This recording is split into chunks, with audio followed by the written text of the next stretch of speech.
السلام عليكم ورحمة الله وبركاته. طبعا تحية ليكم طبعا، والناس اللي ابتدت تتفاعل معانا تاني من جديد، والناس اللي رجعت تاني اللي كانت غايبة فترة. الظاهر سمعونا ولا ما اعرفش كانوا بيتفرجوا وما كانوش بس الحمد لله في ناس ابتدت ترجع تاني. نتمنى من الله ان الباقي يرجع يعني ونساعد بعض ان شاء الله. النهارده هنكلمكم ان شاء الله، هنكمل طبعا كلامنا عن مرض السكري. طبعا المرض ده طبعا بيعاني منه ناس كتيرة، وزي ما قلنا لكم قبل كده في ناس بتتوفى لا قدر الله اذا ما التزمتش وما عايشتش مع المرض كانه صديق ليه. طيب هنتكلم دلوقتي مصطلح كلمة السكري اللي هو بالانجليزي دايابيتس. طبعا في عدد من المصطلحات في عملية طبعا هدم وبناء الايض اللي هو الكربوهيدرات. طبعا عملية الايض الطبيعية اللي هي الكربوهيدراتية اللي بيحصل عليها الجسم من طبعا ما بيتناول الخبز، البطاطا، الرز، الكعك، غيرها طبعا من الأغذية الكتيرة. طيب هنلاقي تبدأ عملية التفكك والتحلل في المعدة وتستمر في الاثنى عشر وفي الأمعاء الدقيقة، وبعد كده بتنتج عن عملية التفكك والتخلل دي مجموعة من السكريات اللي بنسميها كربوهيدرات يتم امتصاصها في الدورة الدموية. وخلايا الإفراز الداخلي الموجودة طبعا في البنكرياس اللي بتسمى خلايا بيتا. طبعا الخلايا دي بتبقى حساسة جدا لارتفاع مستوى السكر في الدم، وبتعمل ايه بقى؟ بتقوم بتفرز هرمون اسمه الانسولين. طيب الانسولين دوت هو يعتبر جسر اساسي عشان بيدخل جزيئات السكر اللي هو الجلوكوز لداخل العضلات، وبيتم بعد كده استعماله كمصدر للطاقة، وبعد كده إلى أنسجة الدهن والكبد حيث يتم تخزينه. بعد كده بيصل الجلوكوز إلى الدماغ أو المخ، ولكن بدون مساعدة الأنسولين. طيب في البنكرياس نوع آخر من الخلايا هي خلايا اسمها بقى إيه؟ ألفا. التانية كانت بيتا، دي ألفا. يبقى عندنا ألفا وبيتا. اللي بتفرز بقى ألفا دي بتفرز إيه؟ هرمون إضافي آخر بيدعى الغلوكاغون او الغلوكاجون اللي بيسموها بالانجليزي. طيب الهرمون ده بيسبب اخراج السكر من الكبد، وبينشط عمل الهرمونات الاخرى اللي بتعمل عمل الانسولين. بيحصل موازنه بين الهرمونين الانسولين والغلوكاجون او جون بالانجليزي، بتحافظ طبعا على ثبات طبعا مستوى الجلوكوز في الدم، وبتجنبوا التغيرات اللي بتحصل الحد. طيب اصحاب الوزن السليم اللي بيكثرون من النشاط البدني وبيلعبوا رياضه يحتاجون الى كميه قليله من الانسولين لموازنه عمل الجلوكوز الواصل الى الدم. وكل ما كان الشخص اكثر سمنه وتخين يعني واقل لياقه بدنيه، ما بيلعبش رياضه او كده، اصبح بحاجه الى كميه اكبر من الانسولين، عايز كميه انسولين كتيره عشان يعالج كميه مماثله من الجلوكوز في الدم. وهذه الحاله بيسموها مقاومه الانسولين. طب بيجي منين بقى الاصابه بمرض السكري؟ لما بتصاب خلايا بيتا اللي احنا قلنا عليها الموجوده في البنكرياس بالضرر، بتقل كميه الانسولين المفرزه بشكل تدريجي، وتستمر هذه العمليه لسنوات عديده.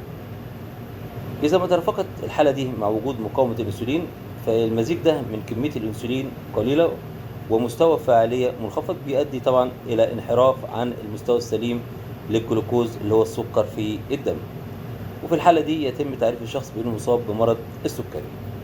طيب المعروف أن المستوى السليم للسكر في الدم بعد ما الإنسان يصوم 8 ساعات لازم يكون أقل من 108 ملي جرام، بينما المستوى الحدودي اللي هو 126 ملي جرام. طيب إذا كان مستوى الجلوكوز في الدم لدى شخص 126 وما فوق، لقينا فيه فحصين أو أكتر، فعندئذ بعد كده يتم تشخيص إصابة هذا الشخص بمرض السكري. طيب عندنا في أنواع لمرض السكري. في السكري من النوع الأول اللي هو اللي بيجي للأطفال أو اللي بيجي للناس اليافعين، هو مرض يقوم الجهاز المناعي خلاله طبعا بيتلف خلايا بيتا في البنكرياس لأسباب غير معروفة، ولم يتم ما قدروش يحددوها لغاية دلوقتي. عند الأولاد طبعا بتجري عملية الإتلاف بسرعة وتستمر من بضعة أسابيع حتى بضعة سنين، لكن للبالغين تستمر سنوات كتيرة. مرض السكري من النوع واحد بيصيب الإنسان في أي مرحلة من العمر، بيجي في أي مرحلة، لكن بيظهر غالبا في سن الطفولة أو في سن المراهقة.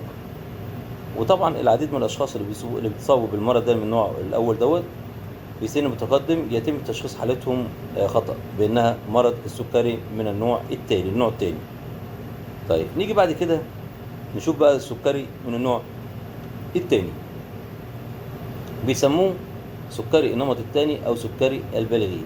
هو مرض يتم خلاله بيدمر إتلاف خلايا بيتا في البنكرياس لأسباب بقى وراثية، ناتجة عن وراثة، واحد أبوه كان مريض أو أمه أو أي حد من العيلة، وعلى الأرجح طبعا مجموعة بعوامل خارجية. والعملية دي بتبقى بطيئة جدا وبتستمر عشرات السنين. واحتمال طبعا ان الشخص يتصاب ب اللي بيزود الشخص اللي بيصاب ده بيبقى ليه وزن صحي ولياقة بدنية جيدة. لما بيتصاب هذا الشخص بمرض السكري طبعا حتى لو كان لديه هبوط في افراز الانسولين. واحتمال اصابة بقى شخص سمين ما بيمارس الرياضة احتمال كبير جدا، عشان هو اكتر عرضة للاصابة لمقاومة الانسولين، وعشان كده بيجيله مرض السكري. اما الشخص اللي هو بيبقى بيلعب رياضة يعني قليل لما بيتصاب. طيب هو ايه الاكتر اللي هو في الحالة الوراثية يعني؟ ايه الاكتر شيوع؟ طبعا يمكن ان يظهر في اي سن. اذا بتشير الاحصائيات ان عدد المصابين بمرض السكري النمط الثاني في العالم سجل ارتفاع طبعا كبير خلال العقود الاخيرة، وصل لنحو 150 مليون شخص مصاب بمرض السكري، ومتوقع ان يرتفع الى 330 مليون شخص. طبعا عدد السكان في العالم احنا عارفين ان هم تقريبا داخلين على 8 مليار، يعني نقول مثلا تقريبا يعني برضو مرض السكري داخلين على نص مليار من ال8 مليار مصابين، حتى لغايه ده كل ده الكلام ده لغايه سنه 2025. لكن ممكن برضو الوقايه منه، وزي ما قلنا الناس اللي حد عارفين ان اهلهم في اهلهم عنده وراثه بالمرض ده، عليه بالرياضه. الرياضه بتخليه ما يتصابش بهذا المرض. طيب نيجي بقى للاعراض بتاعته. تختلف اعراضه حسب نيجي نعرف مثلا ايه لا يشعر الاشخاص المصابون بمقدمات السكري. طيب او السكري اللي هو الحمل، لانه اعراض اطلاق. طيب اشترط ببعض من اعراض السكري هنلاقي في من اعراضه العطش، تلاقي نفسك بتعطش كتير، عايز تشرب ميه كتير. هتلاقي التبول كتير في اوقات متقاربه، كل شويه تدخل الحمام. هتلاقي جوع شديد جدا، تلاقي نفسك جعان جامد جدا. هتلاقي انخفاض الوزن لأسباب غير واضحة، هتلاقي دايما كده وزنك بيقل لوحده. هتلاقي برضو التعب، هتلاقي الرؤية انت شايف، حتى لو انت بتسوق ولا حاجة تلاقي نفسك ممكن لازم يكون حد معاك في السواقة لانك مش هتشوف كويس. الجروح بتلتئم ببطء. هتلاقي تلوثات في اللسان، وناحية برضو المهبل للست أو في المثانة البولية.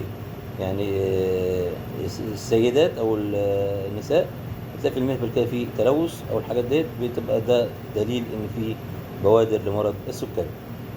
طيب في أسباب وعوامل خطر مرض السكري.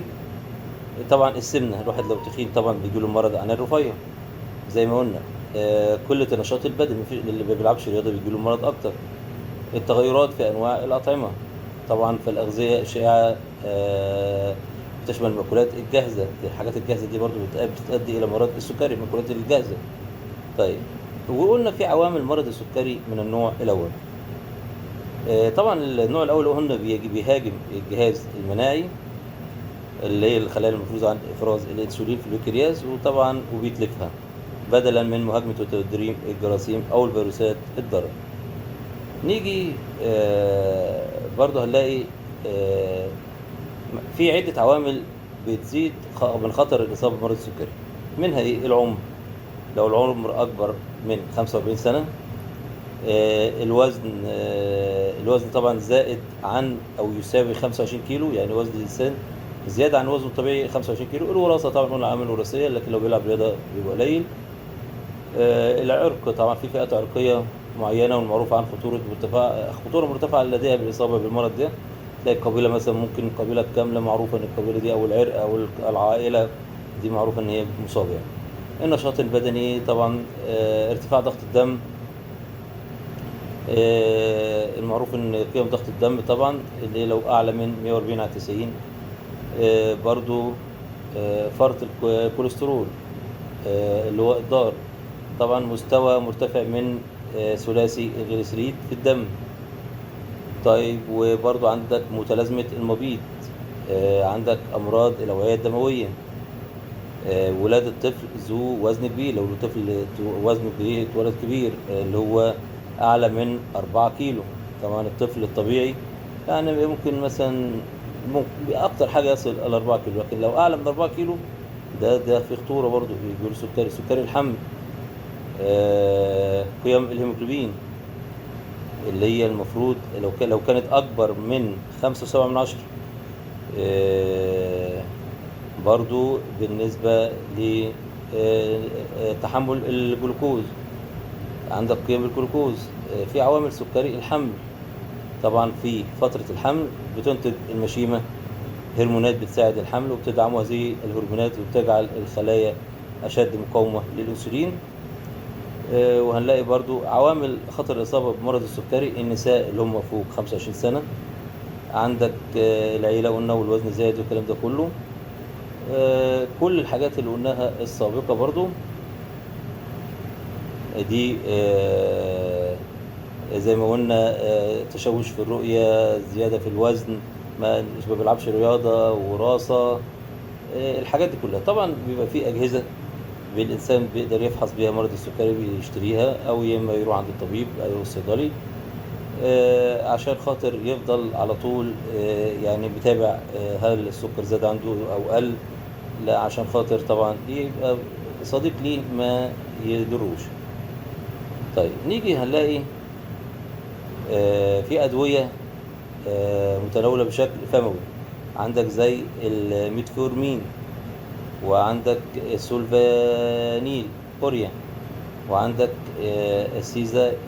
السيازوليد، وعندك ميجليتينيد، ومثبطات ألفا، ومثبطات دي بي 4 أو 4، وجي ال بي، وفي حقن طبعا الأنسولين، وفي البيراميلينتيد، وفي طبعا اللي احنا قلنا عليه قبل كده برضو في العلاج بالأعشاب اللي يدخل على الفيديو اللي فات برضو، وفي مراقبة تركيب الجلوكوز في الدم. طبعا الناس اللي بتدخن تقلل من التدخين.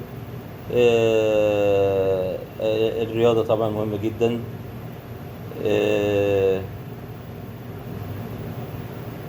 في برضو في علاج تاني لمرض السكري اللي هي القياس بواسطة عصا خاصة للأصبع لقياس تركيز الجلوكوز بواسطة قطرة دم. نحن قلنا الأجهزة، وفي أجهزة إلكترونية طبعا متطورة تحت الجلد بتقيس تركيز الجلوكوز، وزي ما قلنا حقن الأنسولين بتتاخد، وعلاج مقدمات السكري والحاجات دي كلها. طيب في برضو الحرص على التغذية الصحية، زيادة النشاط البدني، قلنا نتخلص من الوزن الزائد. فده النهاردة ده كان كلامنا عن مرض السكري، لأنه مرض مهم جدا، وكان لازم الناس تعرف ايه أسبابه وبيجي ازاي وبيجي في عمر ايه وايه ازاي تتقي منه، عشان خاطر ان شاء الله يعني الناس ما يجيلهاش هذا المرض، او حتى لو جه يتعامل معاه كأنه صديق. ونتمنى طبعا من الجميع ان هو ما يبقاش مريض بأي مرض بإذن الله، واحنا بس بنحاول نوعيكم يعني، بنجيب لكم برضو الحاجات ديت عشان اللي مريض او اللي مش واخد باله ياخد باله.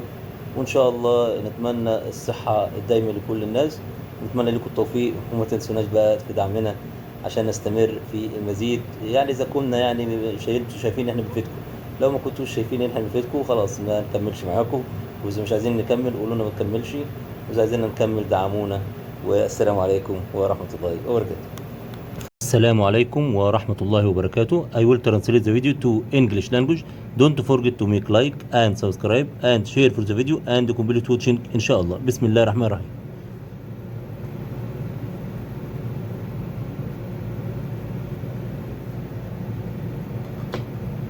Diabetes. This term includes a number of disorders characterized by problems with the hormone insulin. which the pancreas normally produces to help the body use sugar and fat and store some of it. As for diabetes, it affects humans when there are problems in the production of this hormone to raise the level of sugar in the blood. The term diabetes includes a number of disorders in the process of demolishing and building metabolism, carbohydrates. Normal metabolism processes the carbohydrates that the body gets from eating bread, potatoes, rice, cake and many other foods, break down gradually. This process of disintegration and decomposition begins in the stomach, then continues in the duodenum and in the small intestine. This process of disintegration and decomposition results in a group of sugars, carbohydrates, that are absorbed into the circulation. Internal secretion cells in the pancreas, called beta cells, are very sensitive to high blood sugar levels and secrete the hormone insulin. Insulin is an essential bridge for the entry of sugar molecules, glucose, into the muscles where it is used as an energy source, and into fat tissues and the liver where it is stored. Glucose reaches the brain, too, but without the help of insulin. In the pancreas, another type of cell is alpha cells, which secrete another extra hormone called glucagon. This hormone causes the release of sugar from the liver and activates the work of other hormones that block the action of insulin. The balance between these two hormones, insulin and glucagon, keeps the level of glucose in the blood stable and avoids sharp changes. People of a healthy weight who do a lot of physical activity need a small amount of insulin to balance the action of glucose in the blood. The more obese and less physically fit a person is, the more insulin they need to process a similar amount of glucose in the blood. This condition is called insulin resistance. Diabetes when the beta cells in the pancreas are damaged.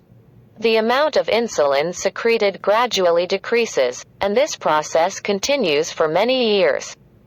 If this condition is accompanied by the presence of insulin resistance, this combination of a small amount of insulin and a low level of effectiveness leads to a deviation from the proper level of glucose, sugar, in the blood, in which case the person is defined as having diabetes. It is known that the healthy level of sugar in the blood after fasting for 8 hours should be less than 108 milligrams per deciliter, while the borderline level is 126 milligrams per deciliter. But if a person's blood glucose level is 126 milligrams per deciliter and above, in 2 or more tests, then that person is diagnosed with diabetes. How does diabetes affect the level of sugar in the blood? Types of diabetes are 1. Type 1 diabetes. Type 1 diabetes, juvenile diabetes, is a disease in which the immune system destroys beta cells in the pancreas, for unknown reasons that have not yet been identified. In boys, this process of destruction occurs quickly and lasts from a few weeks to a few years, but in adults, it may last for many years. Type 1 diabetes may strike a person at any age, but it often appears in childhood or adolescence. Many people who develop type 1 diabetes at an advanced age are misdiagnosed as type 2 diabetes. 2. Type 2 diabetes. Type 2 diabetes, or type 2 diabetes, adult diabetes, is a disease in which the beta cells of the pancreas are destroyed for genetic reasons, most likely, supported by external factors. This process is very slow and lasts decades. A person of a healthy weight and in good physical shape has a small chance of developing diabetes, even if he or she has low insulin secretion. As for the possibility of an obese person who does not engage in physical activity developing diabetes, it is a high possibility, given that he is more likely to develop insulin resistance and thus diabetes. It is the most common. It can appear at any age. as statistics indicate that the number of people with type 2 diabetes in the world has recorded a very large increase in recent decades, reaching about 150 million people. And it is expected to rise to 330 million people with diabetes. Diabetes, by 2025.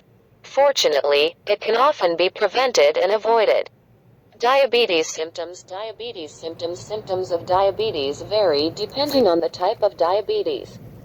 Sometimes, people with prediabetes or gestational diabetes may not feel any symptoms at all. Or they may experience some of the symptoms of type 1 diabetes and type 2 diabetes, or all of the symptoms together. Symptoms of diabetes. First, urinating a lot. Often very hungry, weight loss for unknown reasons, tired, blurred vision, slow healing of wounds, frequent infections in gums, skin, vagina or urinary bladder. Causes and risk factors of diabetes. Causes and risk factors of diabetes. Among the main reasons for this sharp rise in diabetes are obesity, lack of physical activity, changes in the types of foods. Today's popular foods include prepared foods that cause diabetes, as they are rich in fats and sugars that are easily absorbed into the blood, which leads to an increase in insulin resistance. Learn about the causes and risk factors for developing diabetes according to the type. Type 1 diabetes. Factors in type 1 diabetes. The immune system attacks the insulin-producing cells in the pancreas and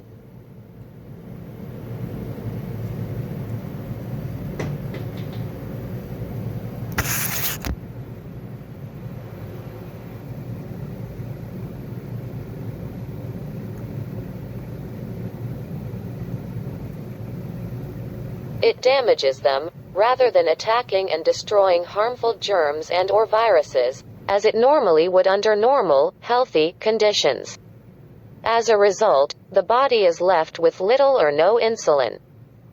In this case, the sugar accumulates in the blood circulation, rather than being distributed to the various cells in the body.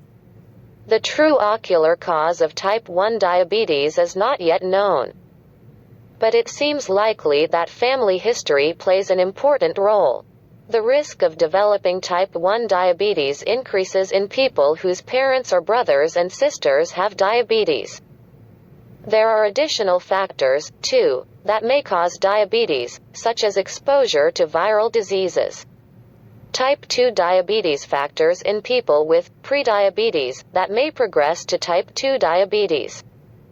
Cells resist the action of insulin while the pancreas fails to produce enough insulin to overcome this resistance. In these cases, sugar accumulates in the blood circulation instead of being distributed to cells and reaching them in various parts of the body. The direct cause of these conditions is still unknown.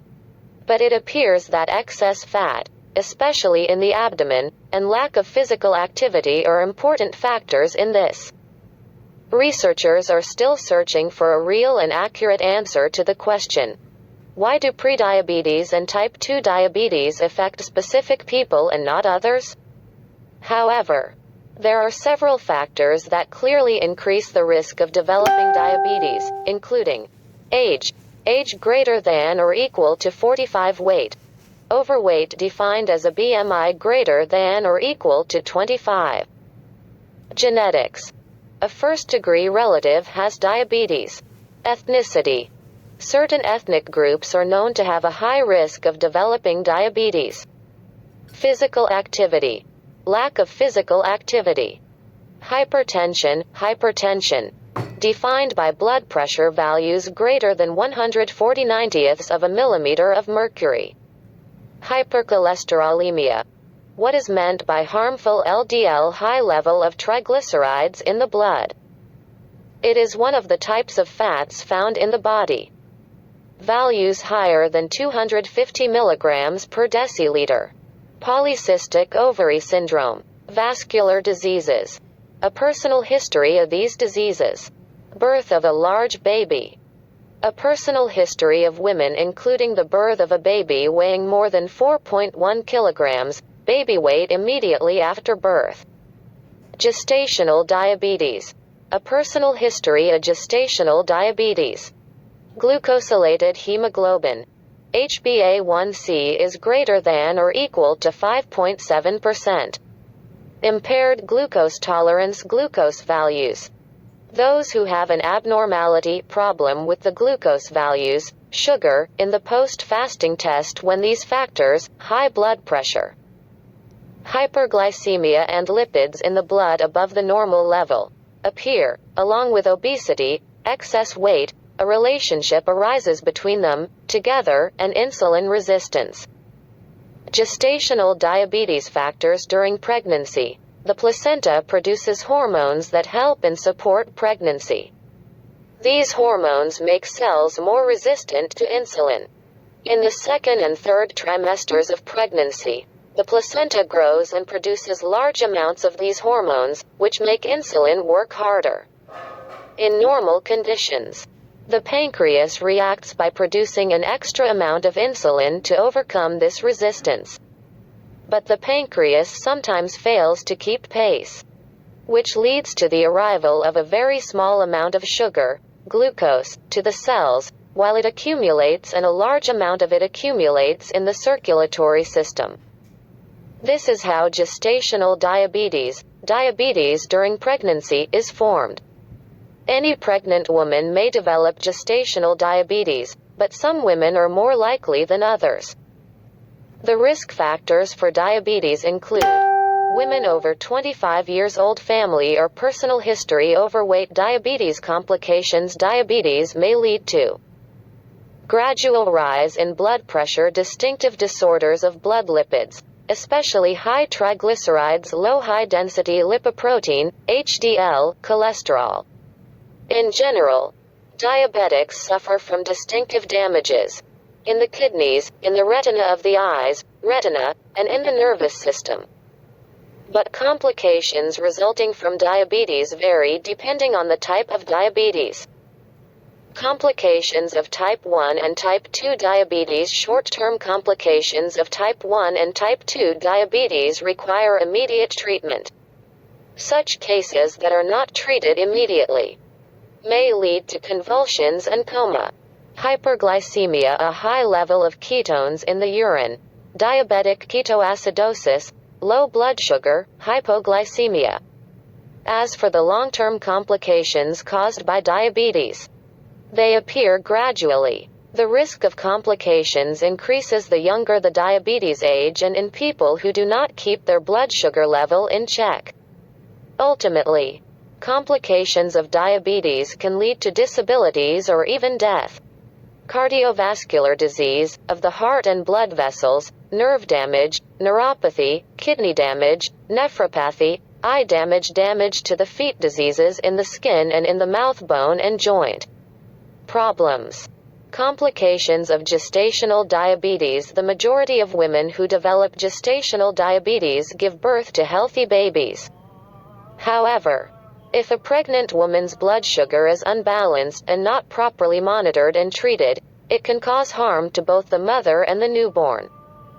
Complications that may occur in a newborn due to gestational diabetes: overgrowth, hypoglycemia, respiratory distress syndrome, jaundice, type 2 diabetes at an advanced age, death. Complications that may occur in the mother due to gestational diabetes: preeclampsia, NS.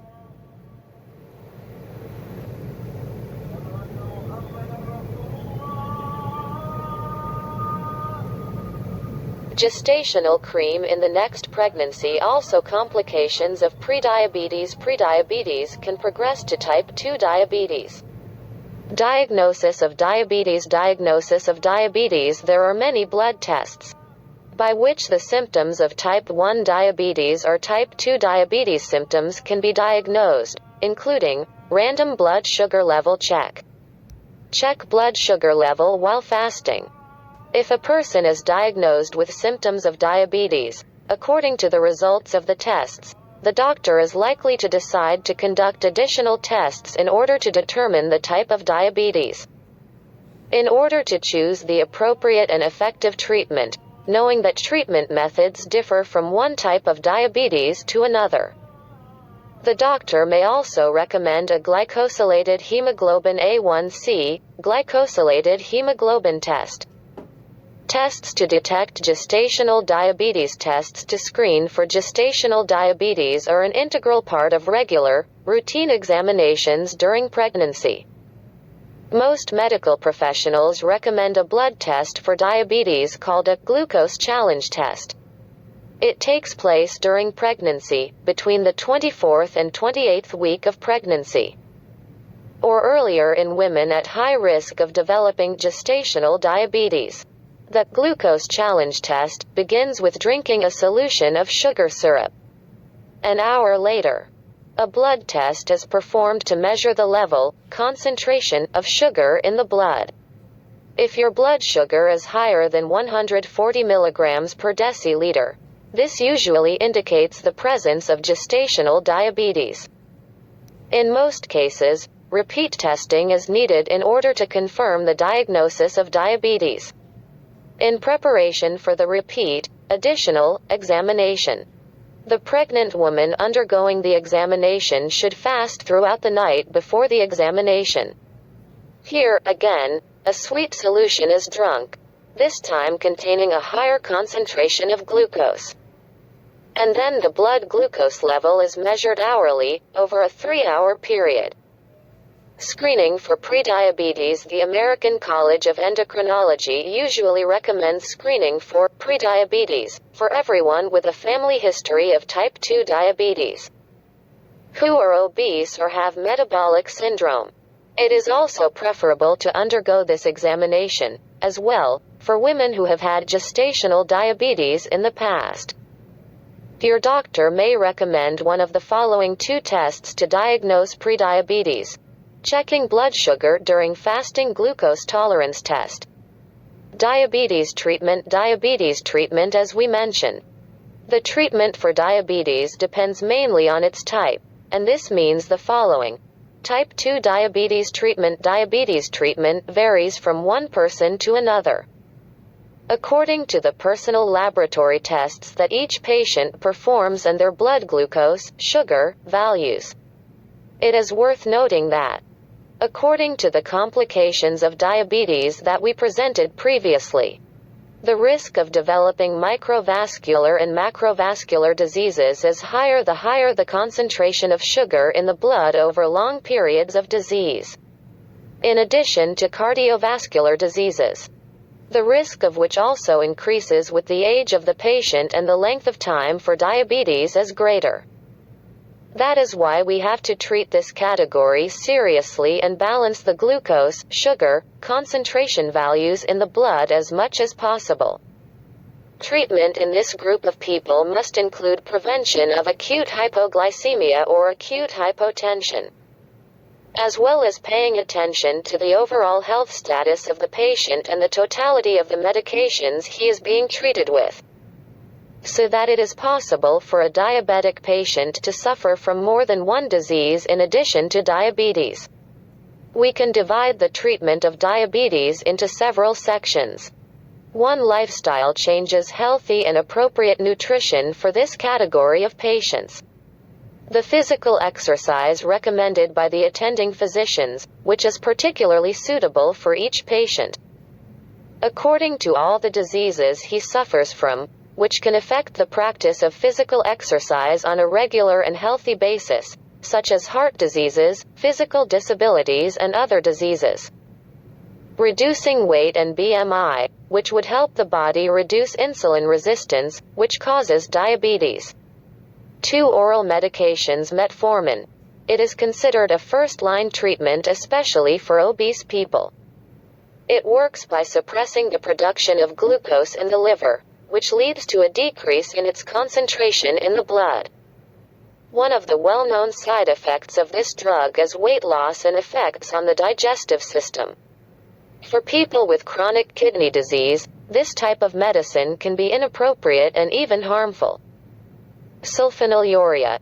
It is a drug that helps to secrete insulin in the body through changes in the electrical charge of the membranes of the cells that secrete insulin. Among the well-known and common side effects of these drugs is excessive weight gain and a sharp drop in the concentration of glucose, sugar, in the blood, hypoglycemia. Elderly people and those prone to frequent cases of severe drop in the concentration of glucose, sugar, in the blood, hypoglycemia, should be careful not to take these medicines, which may be unsuitable for them.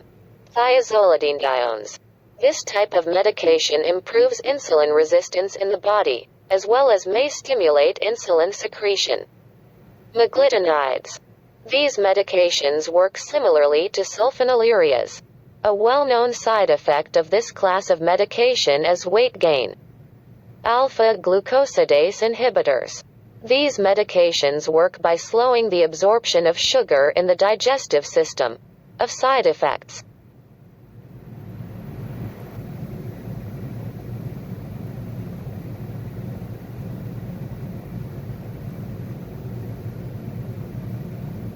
The known causes of this class of medicine are flatulence, bloating, and diarrhea.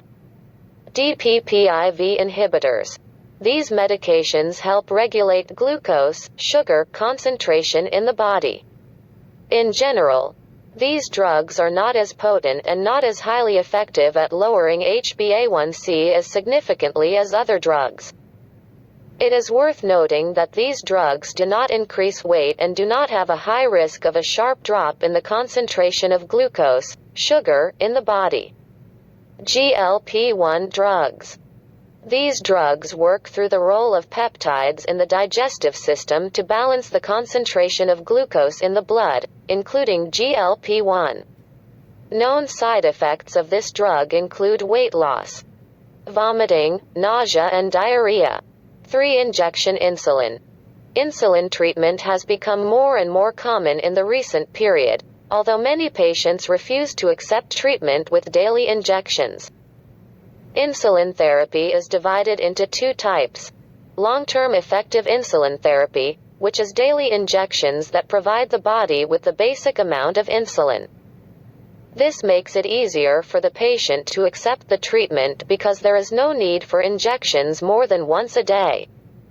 It is possible to prescribe this type of treatment in combination with other medicines taken orally to balance the disease more effectively. Treatment with short-term insulin, which is the insulin that is taken immediately after eating the daily meals, and the amount of food is usually adapted to the amount of short-term insulin taken after it. Pramlintide. It is generally given by injection along with insulin. 4. Monitoring the concentration of glucose in the blood. Monitoring the concentration of glucose, sugar, in the blood, especially in the morning hours, is important and usually gives us information about the equilibrium of the disease in these patients. Doctors usually take care of these records in order to decide the appropriate treatment for patients and the need to add other medications to better balance the disease. In addition to the direct treatment to reduce the concentration of glucose in the blood, there is an equally important treatment that is concerned with reducing the risk of cardiovascular diseases, which includes reduce smoking as much as possible. Sometimes there are organized group sessions in which doctors advise to help you quit smoking. High blood pressure treatment. Treatment of hyperlipidemia. Treatment with aspirin. As mentioned earlier, live healthy and sound in terms of food and exercise. Type 1 diabetes treatment. 1. Monitoring and recording the values of glucose concentration, blood sugar. Research has proven the importance of monitoring and recording blood glucose values on a daily basis and more than once, and the extent to which it helps in the better treatment of this group of patients, as well as to match the appropriate insulin dose. We can monitor and record the glucose concentration values in the body in two ways. Measuring with a fingerstick to measure glucose concentration with a drop of blood from the finger. Sophisticated electronic devices under the skin to measure glucose concentration in the body sequentially and throughout the day, according to a pre-programmed program from the treating party. 2. Insulin injection. We can divide the treatment by insulin for this category into 2 parts. Long-term, daily insulin therapy is a daily injection that provides the body with the basic amount of insulin. This makes it easier for the patient to accept the treatment because there is no need for injections more than once a day. Short-term insulin therapy, which is insulin taken immediately after daily meals, and usually the amount of food and the concentration of glucose in the blood is matched to the amount of short-term insulin taken after it. Treating gestational diabetes. In order to maintain the health of the fetus and prevent complications during childbirth, the level of sugar in the blood must be balanced. In addition to taking care of healthy nutrition and exercising, diabetes treatment can also include monitoring the level of sugar in the blood, and even the use of insulin in some cases. The treating medical staff monitors your blood sugar level, including during the birth process. Because if the blood sugar level of a pregnant woman rises, the fetus's body may secrete the hormone insulin at a high concentration, which will lead to a drop in blood sugar level immediately after birth. Prediabetes treatment. Many people with prediabetes are able, by maintaining a healthy lifestyle, to return their blood sugar level to a normal, healthy level, or at least prevent it from rising to levels similar to those recorded in patients with type 2 diabetes. It may also be helpful to maintain a healthy weight through exercise and a healthy diet.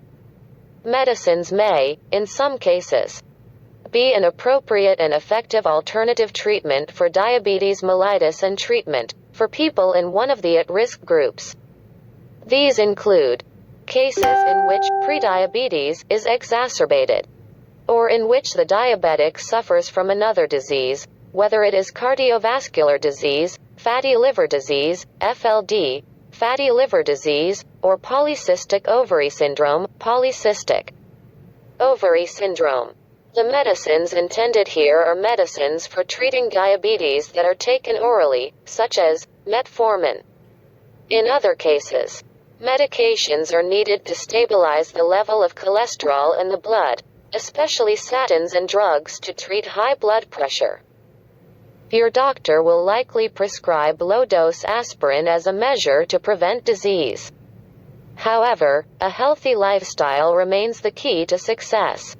Diabetes prevention. Diabetes prevention. Type 1 diabetes cannot be prevented, but a healthy lifestyle that contributes to treating the stage and symptoms of pre-diabetes. Type 2 diabetes and gestational diabetes can also contribute to its prevention and prevention. Take care of a healthy diet more.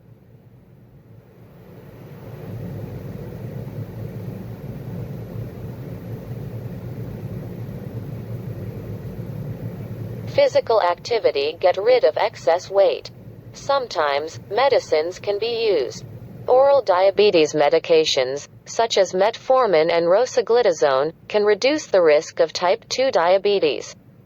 However, maintaining a healthy lifestyle is very important.